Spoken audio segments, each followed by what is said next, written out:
بسم اللہ الرحمن الرحیم۔ السلام علیکم ورحمۃ اللہ وبرکاتہ۔ یہ ایک سوال بھیجا ہے کہ ہمارے جو ہے مولوی صاحب ہیں وہ کہتے ہیں کہ جو ہے نا گلے میں دھاگے باندھنا جو ہے وہ جائز ہے، اور انہوں نے دلیل یہ دی ہے کہ شیخ الاسلام ابن تیمیہ رحمہ اللہ بھی جو ہے جوؤں سے بچنے کے لیے گلے میں دھاگا باندھتے تھے، اور انہوں نے ابن کثیر کا حوالہ دیا ہے جو ہے نا۔ تو میں نے وہ حوالہ چیک کیا تو وہ سارا پس منظر کچھ اور تھا، اور جو بیان کرنے والے وہ کچھ اور ہیں،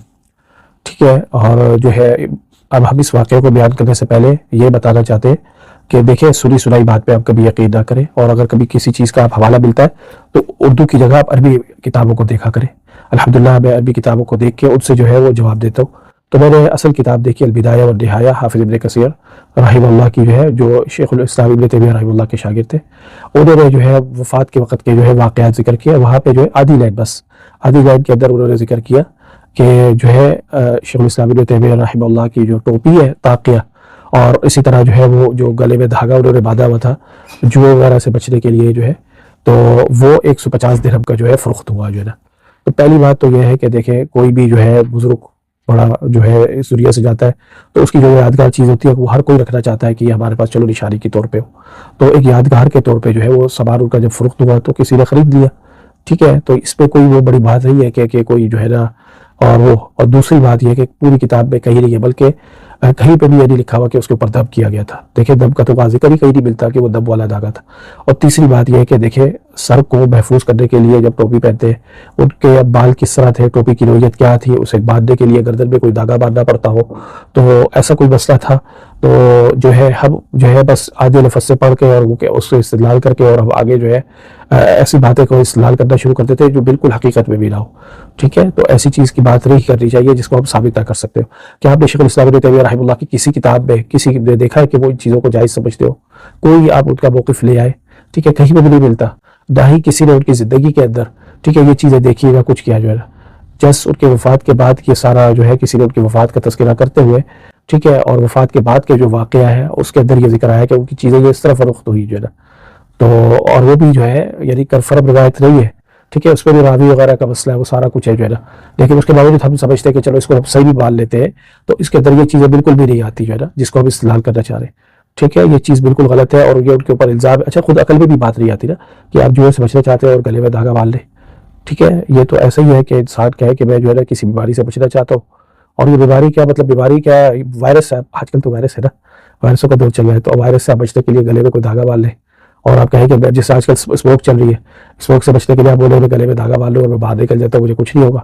تو یہ کوئی ایسا نہیں ہے۔ ہمارا دین یہ چیز نہیں سکھاتا، یہ عقل کے بھی خلاف ہے، شریعت کے بھی خلاف ہے۔ ہمارا دین یہ سکھاتا ہے احتیاط کریں، خذوا حذرکم، احتیاط اختیار کریں، ٹھیک ہے، اور جو بھی اللہ تعالیٰ نے جو طریقے بتائے ان طریقوں کو اختیار کریں، اور اس کے بعد بھی جو ہے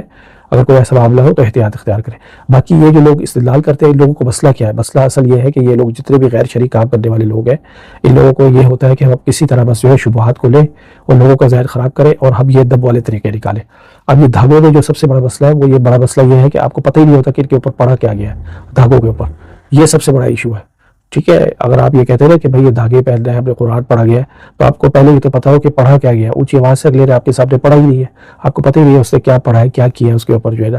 تو اور وہ چیزیں کیا ہوتا ہے کہ اکثر دھاگے جو ہے یہ دیکھیں نبی صلی اللہ علیہ وسلم کے آنے سے بھی پہلے جو ہے یہ سب سلسلے تھے، تب دھاگے وغیرہ یہ سب چلتے تھے جو جاہلیت کے اندر بھی تھی جو ہے نا۔ تو رسول اللہ صلی اللہ علیہ وسلم نے ان کو یہ نہیں کہا کہ تم جو ہے صرف قرآن حدیث سے دم کرو، نہیں، ان کو کہا تم اپنے دم اعرضوا علی رقاکم، اپنے دم میرے کو سناؤ، تو ان سے سنتے تھے، جس میں بھی شرک نہیں ہوتا اس کو کہتے تھے یہ دم جائز ہے تم کرتے رہو جو ہے نا۔ تو دم کا جو ہے وہ بدعت وسیع ہے، یعنی اس کے اندر جو ہے آپ تجدید کر سکتے ہیں، سارا کچھ ہے، لیکن بس صرف ایک شرط کے ساتھ جو نبی صلی اللہ علیہ وسلم نے رکھی ہے کہ شرک نہ ہو، ٹھیک ہے، شرک نہ ہو، باقی اس کے اندر آپ جو ہے اضافہ کرنا چاہے کوئی بھی طریقہ اختیار کرنا چاہے کر سکتے ہیں جو ہے نا۔ لیکن وہ کام کرنا جو نبی صلی اللہ علیہ وسلم سے ثابت رہی، اور یہ دھاگوں والا جو ہے دیکھیں دھاگوں کے بارے میں نبی صلی اللہ علیہ وسلم کی بھی حدیث ہے نا، من تعلق تمیمۃ فقد اشرک،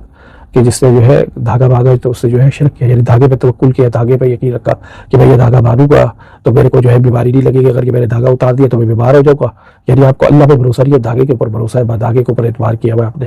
ٹھیک ہے۔ تو ان چیزوں سے جو ہے وہ بچے، اور یہ یاد رکھے کہ جو بھی دم کرتا ہے وہ اونچی آواز سے کرے، اگر وہ اونچی آواز سے نہیں کرتا، چاہے وہ کوئی شیخ الحدیث ہو، میرے پاس ایسے مریض آتے ہیں وہ کہتے ہیں ہم فلاں کے پاس گئے تھے، وہ جو ہے نا اس طرح جو ہے وہ دم کرتے ہیں کہ مطلب وہ نابی رہے تھے اور انہوں نے پھر جو ہے دم کا طریقہ بتایا، ٹھیک ہے، نہ اونچی آواز سے پڑھتے، میرا جو بھی اونچی آواز سے ہی پڑھتا ہے اس کا دم ہی ٹھیک نہیں ہے، جو کوئی بھی ہو جو ہے نا، ٹھیک ہے، وہ طریقہ کار اس کا غلط ہے. اس لیے غلط ہے چاہے وہ کوئی بھی ہو کہ آپ کے دل میں پڑھنے سے پھونک مارنے میں آپ کی تاثیر ہے. نہیں، تاثیر تو قرآن کی تلاوت کے اندر ہے. آپ اونچی آواز سے پڑھیں، اگلے کو سنائیں، ٹھیک ہے، اس کے اندر تاثیر ہے. جیسے یہ نہیں ہے کہ آپ پھونک مارے آپ کی پھونکوں کے اندر تاثیر ہے. تاثیر تو قرآن کے اندر ہے. ہاں، اونچی آواز سے پڑھیں، قرآن کے الفاظ جب اونچی آواز سے پڑھیں گے تو اگلے کو آپ دیکھیں صحابہ کرام جو ہے وہ نماز پڑھتے تھے، کوئی ان کے پاس آ کے کھڑا ہوتا تھا اور سنائی دیتا تھا کہ آپ پڑھ رہے ہیں. اور ہم جو ہے یہاں پہ کسی مریض کا علاج کر رہے ہیں اور اس کے اوپر دم کر رہے ہیں، اور تو ہمیں جو ہے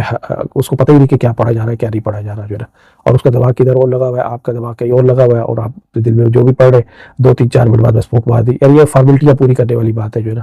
ٹھیک ہے، تو یہ سب طریقے جو ہے وہ ٹھیک نہیں ہے. اور جو شیخ الاسلام ابن تیمیہ رحمہ اللہ پہ جو ہے یہ الزام ہی میں کہوں گا، یہ الزام کی کوئی حقیقت نہیں ہے. وہ بالکل دھاگا باتیں تھے، نہ کسی نے ان کی زندگی میں ان کو دیکھا، نہ کسی نے اس کا ذکر کیا. یہ ایک موت کے بعد ان کی جو کہنے کی چیزیں بچی ہوئی فروخت ہوئی ہے تو ان کے بارے میں جو ہے وہ یہ ذکر ہے. شاید ہو سکتا ہے کہ وہ اپنے سر کو جو ہے ڈھکنا چاہتے ہو اور ڈھکنے کے لیے ٹوپی کو جو ہے دھاگے سے باہر رہے ہو. ٹھیک ہے، یہ مختلف ذریعے اس کے احتمالات ہیں، لیکن کہیں پہ بھی یہ نہیں آتا کہ وہ دم کرتے تھے یا وہ یہ کرتے تھے. ایسا کہیں پہ بھی ذکر نہیں ملتا. اپنے پاس سے جو ہے کسی کے بارے میں کوئی بات نہ کرے، جتنی بات ہو اتنی کرے اور اسی کے اوپر اتفاق کرنا چاہیے. اللہ تعالی ہم سب کو جو ہے ہدایت نصیب فرمائے. آمین. السلام علیکم و رحمۃ اللہ وبرکاتہ.